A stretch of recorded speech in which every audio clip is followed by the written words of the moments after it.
다가도록 예수 인도하시니 내 주 안에 있는 긍휼 어찌 의심하리요. 믿음으로 사는 자는 하늘 위로 받겠네. 무슨 일을 만나든지 만사 형통하리라. 무슨 일을 만나든지 만사 형통하리라. 나의 갈 길 다가도록 예수 인도하시니 어려운 일 당한 때도 족하는 해주시네.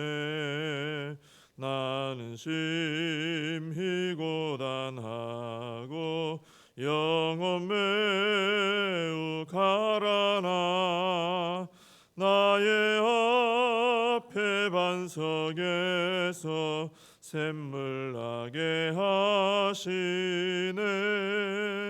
나의 앞에 반석에서 샘물 나게 하시네. 나의 갈 길 다가도록 예수 인도하시니 그의 사랑 어찌 큰지 말로 할 수 없도다. 성령 감화 받은 영혼 하늘나라 갈 때에 영영 부를 나의 찬송 예수 인도하셨네. 영영 부를 나의 찬송 예수 인도하셨네.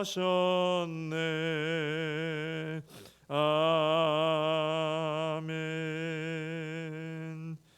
사도신경으로 신앙 고백하시겠습니다.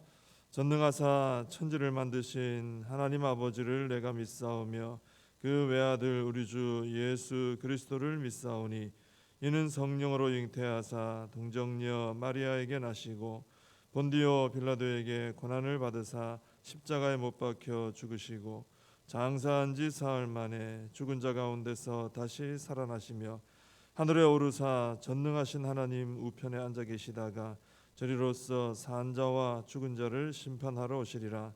성령을 믿사오며 거룩한 공회와 성도가 서로 교통하는 것과 죄를 사하여 주시는 것과 몸이 다시 사는 것과 영원히 사는 것을 믿사옵나이다. 아멘.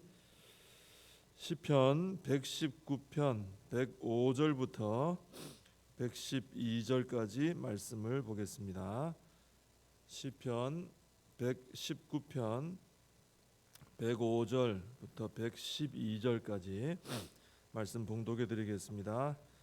주의 말씀은 내 발의 등이요 내 길의 빛이니이다. 주의 의로운 규례들을 지키기로 맹세하고 굳게 정하였나이다. 나의 고난이 매우 심하오니 여호와여 주의 말씀대로 나를 살아나게 하소서. 여호와여 구하오니 내 입이 드리는 자원 제물을 받으시고 주의 공의를 내게 가르치소서. 나의 생명이 항상 위기에 있사오나 나는 주의 법을 잊지 아니하나이다. 악인들이 나를 해하려고 올무를 놓았사오나 나는 주의 법도들에서 떠나지 아니하였나이다. 주의 증거들로 내가 영원히 나의 기업을 삼았사오니 이는 내 마음의 즐거움이 됨이니이다. 내가 주의 율례들을 영원히 행하려고 내 마음을 기울였나이다. 아멘. 105절 말씀은 시편 119편 중에 가장 긴 시편인 말씀인데 이 중에서 가장 잘 알려져 있는 그런 말씀이죠. 하나님의 말씀은 이 시인의 고백이죠. 저의 발의 등입니다. 또 저의 길의 빛입니다. 이렇게 고백을 하고 있는 것이죠. 말씀을 따라 한 걸음씩 또 방향을 잡고 이렇게 왔다라는 그런 말씀입니다. 이 시인의 고백처럼 우리가 이 믿음의 길을 걸어갈 때 우리 발걸음을 한 걸음씩 한 걸음씩 나아가도록 바르게 인도해 주시는 것이 바로 하나님의 말씀입니다. 그리고 내 인생길을 멀리 비춰 주셔가지고 우리가 어두울 때 보면은 멀리서도 빛이 비쳐야 방향을 잡잖아요. 그것처럼 말씀이 이 시인의 이런 인생의 방향을 잡아줬다는 거죠. 우리도 그렇다는 것입니다. 그래서 우리가 말씀을 이렇게 읽고 또 깊이 이 시인처럼 읊조리고 종일 읊조리고 이 말씀을 따라 순종하고 이렇게 말씀 생활을 열심히 해야 되는 이유가 바로 여기 있습니다. 그래야 우리가 방황하지 않고 우리가 바른 길로 믿음의 길로 걸어갈 수 있기 때문입니다. 근데 우리가 하나님 말씀으로 내 발걸음 인도를 받을 때 우리가 이 말씀의 인도하심만 있으면 뭐 어려울 게 하나도 없죠. 말씀 따라 쭉 가면 됩니다. 그런데 마귀도 내 마음의 욕심과 합하여서 내 욕심이 이끄는 길로 자꾸 가게 만든다는 거죠. 하나님 말씀만 우리를 이끌어가면은 뭐 저항하는 것도 없고 반대하는 것도 없고 얼마나 수월하겠어요. 그런데 마귀가 내 욕심과 합하여 나를 자꾸 엉뚱한 길로 인도하는 게 이제 이게 나를 힘들게 하는 것입니다. 그래서 마귀는 엉뚱하게도 이 소돔과 고모라 땅이 더 좋아 보이게 만드는 거예요.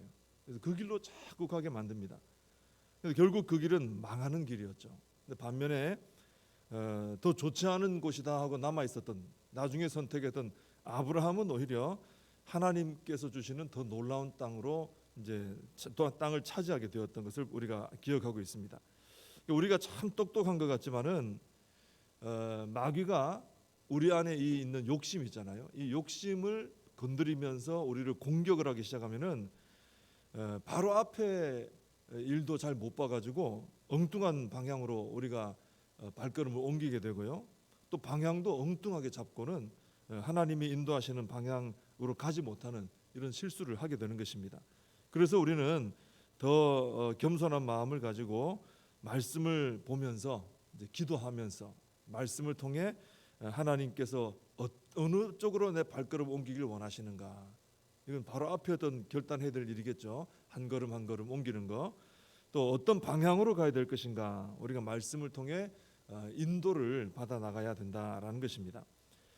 이제 2023년이 곧 다가오는데 하나님께서는 2023년을 향한 계획, 나를 향한 계획, 또 우리 교회를 향한 계획, 우리 가정을 향한 계획을 하나님은 분명히 가지고 계십니다. 우리가 그 계획을 어떻게 알 수 있겠습니까?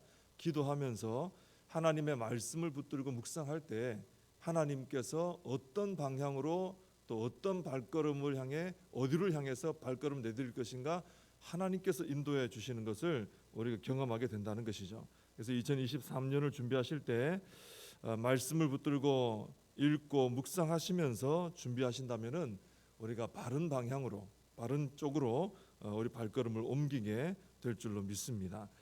106절에서 시인은 말씀을 지키기로 맹세도 하고 굳게 정했다고 합니다. 이게 말씀을 지키는 것이 쉬우면은 뭐 맹세나 굳은 결심이 왜 필요하겠습니까? 이게 쉽지 않거든요. 공격이 있습니다. 또 이 세상이 너무 악해서 우리가 이렇게 맹세하거나 결단을 하지 않으면은 말씀대로 살기가 참 어렵다는 것을 보여주고 있습니다. 그래서 우리도 이 시인처럼, 그죠? 이 시인이 살았을 때나 지금이나 뭐 똑같죠. 오히려 지금이 더 힘들지 않겠습니까? 그러니까 우리가 이 시인의 이런 결심한 것을 보면서 하나님 앞에 우리도 굳게 맹세하고 결심하면서, 참 어렵죠. 쉽지는 않습니다. 그러나 우리가 싸워서 이길 마음을 가지고 결심해서 우리가 말씀을 지키며 살아가야 할 줄로 믿습니다. 107절에서 보면은 시인은 자신의 고난이 매우 심하다 그러죠. 또 109절에서도 보면은 자신의 생명이 항상 위기에 있다. 이 시인이 어떤 형편이었는지 좀 짐작이 가죠. 또 110절에 보면은 악인들이 시인을 해하려고 올무를 놓았다 그랬습니다. 이 정도 되면은 참 마음도 급하고 막 두렵지 않겠습니까? 불안하고 마음이 무겁고 참 차분히 말씀을 붙들고 살아가는 것이 어려운 그런 형편입니다. 그런데도 시인은 말씀을 통해 나를 살아나게 하실 것을 믿고 다른 것에 어떤 소망이 있지 않고 말씀에 소망이 있는 것을 믿고 주의 법도를 잊지 않고 그 법도를 떠나지 않았다. 참 그러기 쉽지 않은 상황이거든요. 근데도 끝까지 말씀에 내 생명이 있다 하고 붙들었다는 거예요. 이런 그 시인의 이런 모습은 하나님의 말씀이 나를 살게 할 것이다라는 그런 참된 믿음이 없으면 이렇게 할 수가 없습니다. 정말 믿으니까 오늘 죽을지 내일 죽을지 모르는 이런 위기 속에서도 다른 방법 택하지 않고 급하면 우리는 다른 데 쳐다보게 되어 있거든요. 근데 이 시인은 굉장히 다급한 상황인데도 다른 데 바라보지 않고 말씀 붙들고 순종할 수 있었다라는 것이죠. 이런 믿음이 하나님이 축복하시는 믿음입니다. 복잡하게 내 생각을 자꾸 펼쳐나가는 게 아니라 단순하게 우직하게 또 전적으로 하나님께 소망이 있습니다. 하나님의 말씀이 나를 살게 하실 줄 믿습니다. 우리를 또한 살게 하실 줄 믿습니다. 이 믿음을 가지고 우직하게 그 믿음의 길을 걸어가면은 결국 하나님께서 우리를 승리하는 길로 인도해 주신다라는 것입니다. 이 시인에게 있었던 이런 귀한 믿음이 우리에게도 있어야 될 줄로 믿습니다. 111절에서 시인은 말씀이 내 마음의 즐거움이 되기 때문에 주의 증거들로 내가 영원히 나의 기업을 삼았다 그럽니다. 주의 말씀이 내 기업이 영원한 기업이 된다는 말은 주의 말씀만이 자신이 받을 상속이라는 뜻입니다. 또 자신에게 가장 소중한 재산이 바로 하나님 말씀입니다. 이런 뜻입니다. 그러니까 말씀 외에 다른 것은 필요 없습니다. 이런 말이죠. 좀 쉽게 말하면 이 시인의 믿음은 그래서 오직 말씀뿐인 신앙이에요. 근데 이 말씀이 뭡니까? 말씀은 진리고 곧 예수 그리스도이십니다. 그렇기 때문에 이 시인의 믿음은 오직 예수뿐인 믿음이다. 이렇게 볼 수 있습니다. 이 오늘 우리가 이 시편의 119편을 읽어보면은 이 시인은 계속 말씀이에요. 매 구절마다 하나님 말씀만 얘기하는 거예요. 예수 그리스도만 얘기하는 것입니다. 예수님이 이 사람의 전부라고 볼 수 있습니다. 예수님만 계시면 만족하고 예수님 잃어버리면 내가 다 가지고 있어도 나는 아무것도 없는 사람이다. 이런 고백이 있는 사람인 것이죠. 이런 믿음은 예수님이 누구시냐 하는 것을 정확히 아는 사람만 가질 수 있는 믿음입니다. 예수님이 눈에 보이고 그분이 얼마나 놀라운 분이냐 이것을 아니까 다른 거 다 놓아버려도 삭개오처럼 말이죠. 다른 거 다 놓아버려도 예수님만 있으면 됩니다. 이런 신앙 고백이 나오게 되는 것이죠. 많은 사람들이 예수님을 믿는다고는 하지만은 예수님만이 저의 영원하신 기업이십니다라는 이 실질적인 이 믿음이 없기 때문에 전적인 헌신이 이루어지지 않는 것이죠. 머뭇거리게 되고 이 갈멜산의 이스라엘 백성들처럼 그 전투가 벌어지고 있는데도 하나님일까 바알일까 이런 신앙이 되어버리는 것입니다. 그래서 우리의 신앙이 이 시인과 같은 이런 신앙이 되어서 오직 예수뿐인 믿음으로 살아가는 우리의 신앙이 되어야 될 줄로 믿습니다. 112절에서 시인은 자신이 말씀을 영원히 행하려고 자신의 마음을 이 말씀에 기울였다 이런 말씀이 나오죠.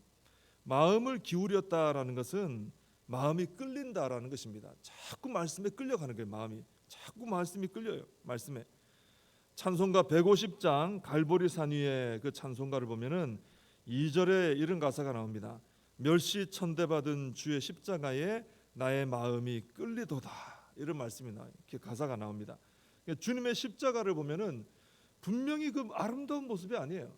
한 사람이 거기서 피를 흘리면서 피가 다 쏟아지고 다 창에 찔리고 못에 찔리고 처참하게 죽어가는 그런 멸시천대받은 모습입니다. 그런데도 이상하게 내 마음이 십자가를 향해 기울어진다는 거예요.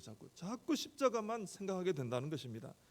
은혜 받으면은 이렇게 내 마음이 주님을 향해 기울어지는 것입니다. 십자가를 향해 말씀을 향해 은혜 받으면 거기로 내 마음이 기울어지는 거예요. 엉뚱한 데 기울어지지 않는 것이죠. 그러나 은혜가 메마르면 욕심을 향해 죄악을 향해 세상을 향해 내 마음이 기울어지는 것입니다. 요즘 나의 마음은 어디를 향해 기울어지고 있는가 살펴야 되겠죠. 이 시인처럼 내 마음이 말씀을 향해 기울어지고 내 마음이 주님의 십자가를 향해 끌려가는, 내 마음이 거기에 끌려서 기울어지는, 오직 십자가 생각하며 말씀을 생각하며 살아가는 우리가 되어야 할 줄로 믿습니다. 기도하겠습니다. 하나님 아버지, 하나님의 말씀의 은혜가 없이는 저희들은 참으로 모간하고 또 비뚤어지고 참 악한 또 연약한 그런 모습으로 살아갈 수밖에 없음을 고백합니다. 하나님 아버지의 말씀으로 저희들을 날마다 새롭게 하여 주옵시고 바른 길로 바른 방향으로 발걸음을 옮겨 나가고 바른 방향으로 우리가 생각하고 마음을 품고 나아가는 저희들 될 수 있도록 말씀으로 은혜를 더하여 주시옵소서. 오직 하나님의 말씀뿐이고 오직 예수뿐인 신앙이 되게 해주시고 십자가의 마음이 끌리고 말씀의 마음이 기울어지는 복된 삶, 은혜의 삶을 살게 하여 주시고 오늘 하루를 살 때도 저희들의 마음이 오직 하나님의 은혜를 향해 기울어지는 복된 삶을 살게 하여 주시옵소서. 예수님의 이름으로 기도하옵나이다. 아멘. 주님과 주신 기도로 예배를 마칩니다. 하늘에 계신 우리 아버지여, 이름이 거룩히 여김을 받으시오며 나라의 임하옵시며 뜻이 하늘에서 이룬 것 같이 땅에서도 이루어지이다. 오늘날 우리에게 일용할 양식을 주옵시고 우리가 우리에게 죄진 자를 사하여 준 것 같이 우리 죄를 사하여 주옵시고 우리를 시험에 들게 하지 마옵시고 다만 악에서 구하옵소서. 대개 나라와 권세와 영광이 아버지께 영원히 있사옵나이다. 아멘. 오늘 말씀 붙들고 기도하시고 이 나라 민족을 위해서 기도해 주시고 교회와 다음 세대 우리 사명 붙들고 기도해 주시기 바랍니다.